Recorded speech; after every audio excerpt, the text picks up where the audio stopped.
Hello, I'm back again. Kakaloka. O, tingnan nyo. Nandito ako sa taas ng floating Fambu Churro. Nakakaloka. Tingnan mo sa likod. O, ayan. Tingnan nyo yung likod. O, diba? Kala mo ang lalim.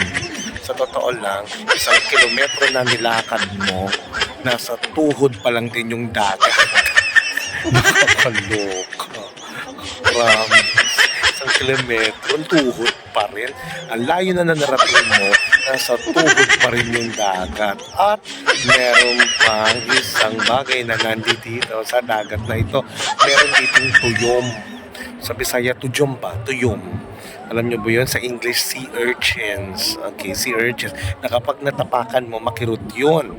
So, ibig sabihin, sabi ng mga matatanda na kapag nakatakap na yung tao, natapakan niya ang tuyom o tujom o sea urchin, masama daw ugali nun. Ang dami kong natapakan. Ibig sabihin, masama ang ugali ko. Chat lang.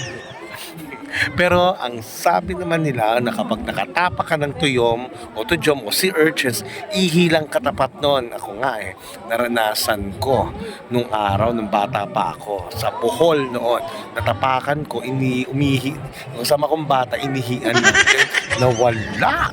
Ganun na kasimple yun, di ba? Sabi naman ng iba, suka lang raw o mainit na tubig, pero mas prefer ko ang ihe. Why? Alam mo na. Char lang.